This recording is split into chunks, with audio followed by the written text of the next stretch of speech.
Hey guys, it's David Hamilton and David Secondo. Today with insights from the tennis court, post-tennis. We always talk about business and life and spirituality and money and relationships and everything.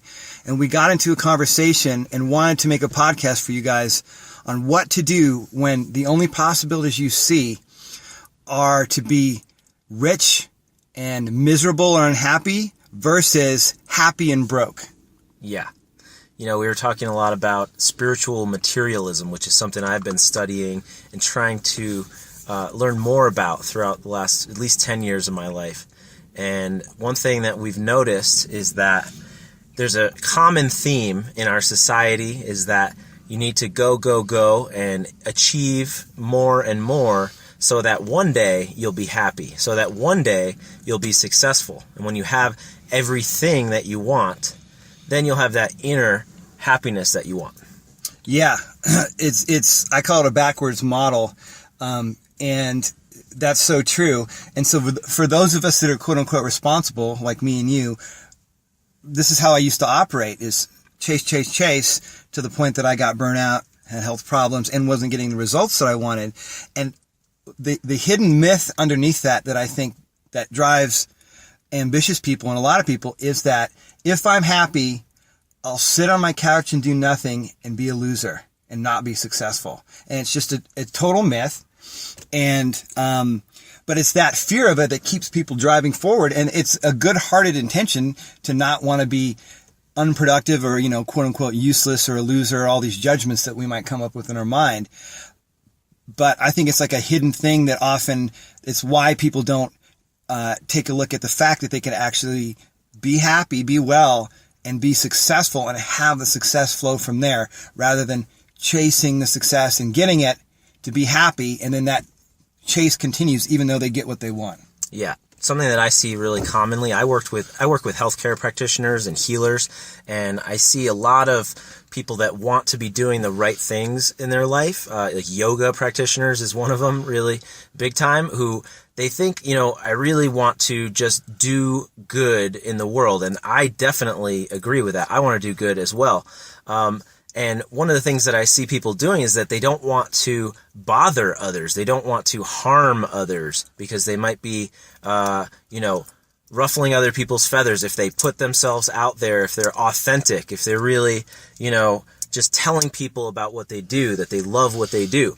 And I see that really holding people back, from really following their passions and just really just being in the flow and operating from that place, as opposed to thinking, I just live this, consolidated life, this simple life, and I follow the rules of what other people say to do, and then I will be happy, as opposed to looking within and operating from your place of power, your place of, authenticity, really.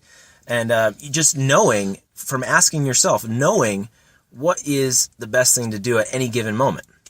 Yeah, I love that, man. You said my favorite F word, flow. It's my favorite 4-letter F word. It's flow. You got me going now.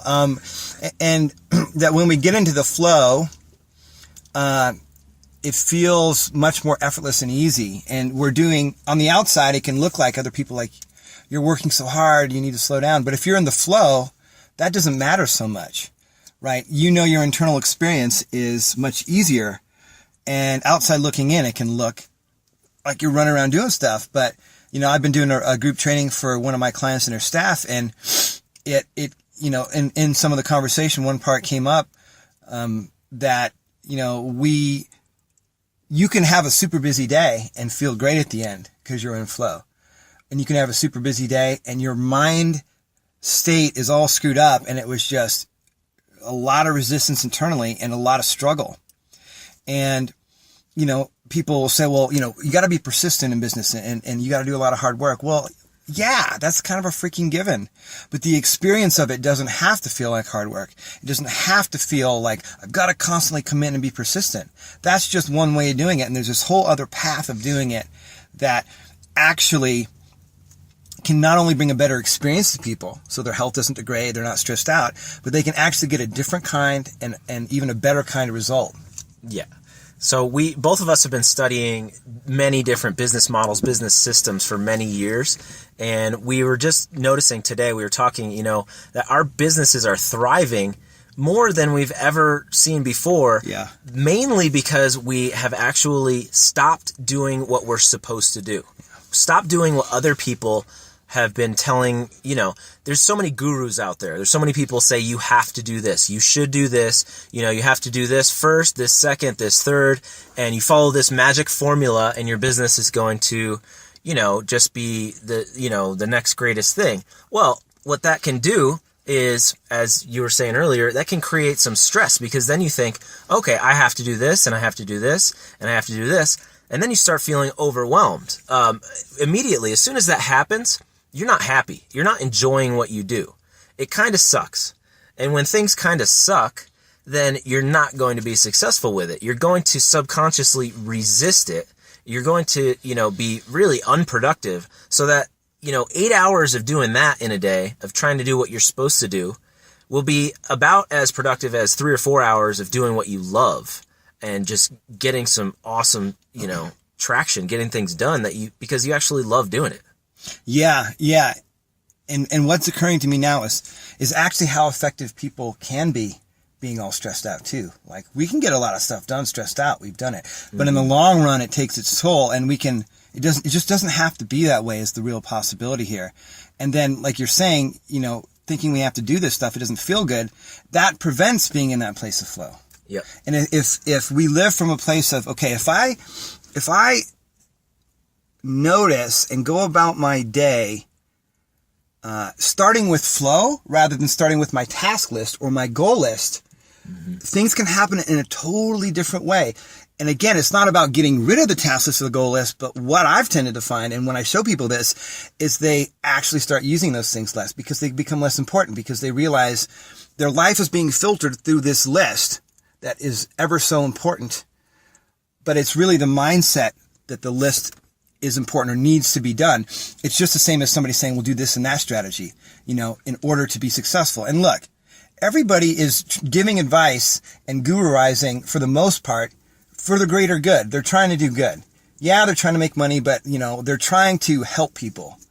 And they're not coming from a place of, I used to come from a place of, don't tell me what to do and you're effing with me. But I still realize that they're trying to help me.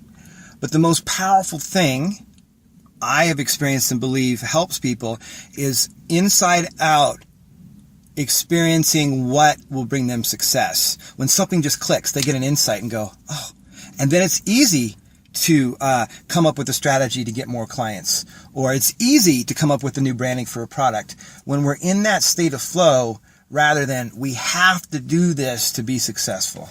Right. And then you're happy while you're producing, you're happy doing whatever you do, and you're more productive.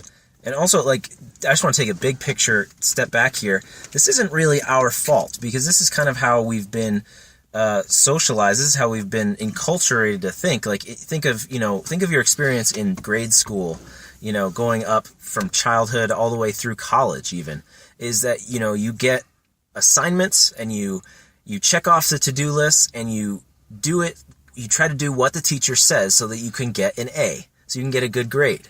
Our school system doesn't really promote individual thinking outside the box, being creative, and so this isn't, what we're trying to do here is not really about judging yourself at all, because then that once again creates a contraction. And what we're talking about is just looking at things as they are and noticing that, we always have the power to change our mind in a split second and notice what's happening. Okay, I notice I'm contracting. Okay, why don't I just stop and take a deep breath and then just think about what do I really want to be doing? And then in that instant, you can switch from contraction to expansion. Yeah. Yeah, I like that. And I have a bit different take on that last part of how it occurs to me and how I talk with people about this. So if I'm all stressed out and trying to figure out what to do to be successful, what I encourage people to do is to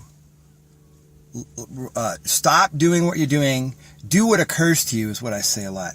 So if I sit there and I don't even try to figure out what I want to do, if I don't try to figure it out and relax and let the mind come up with it on its own and let things settle out, I know what to do without even trying to do it. It's sort of, it sounds like, it's Zen and the words are probably confusing, but we see this across every field of human endeavor: sports, business, art, science. Some of the biggest moments in innovation come when somebody was not even focusing on the problem, on what they're trying to discover. It happened by circumstance. And I believe and see and think that, yeah, sometimes it's a happy accident, like penicillin was discovered that way, I believe.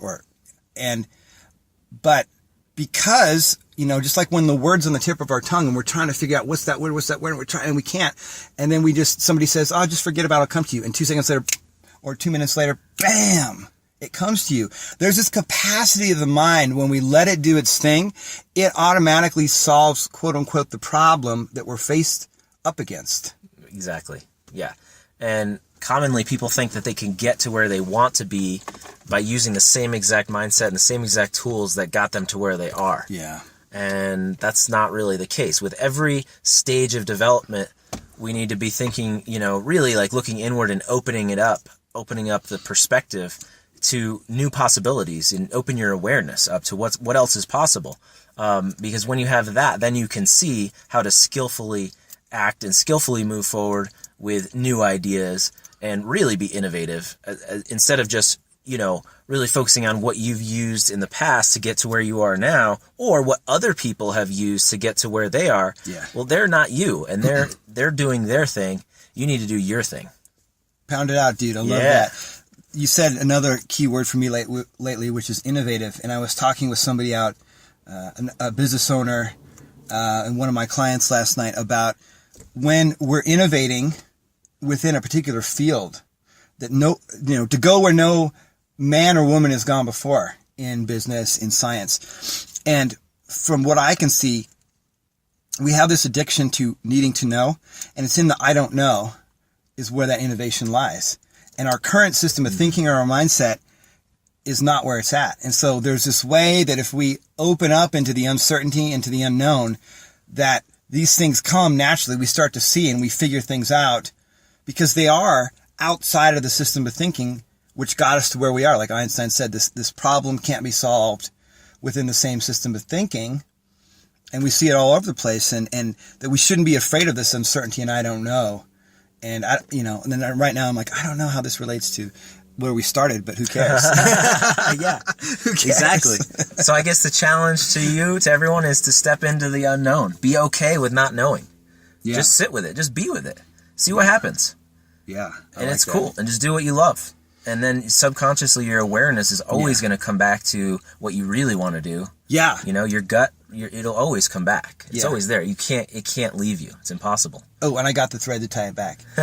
Is that if your only possibilities you see are to be happy and broke versus rich and miserable, the possibility that you can't yet see that we're saying exists of being happy and successful and making the money you want is in the unknown to you right now. It's beyond what your mind can see and what you can feel.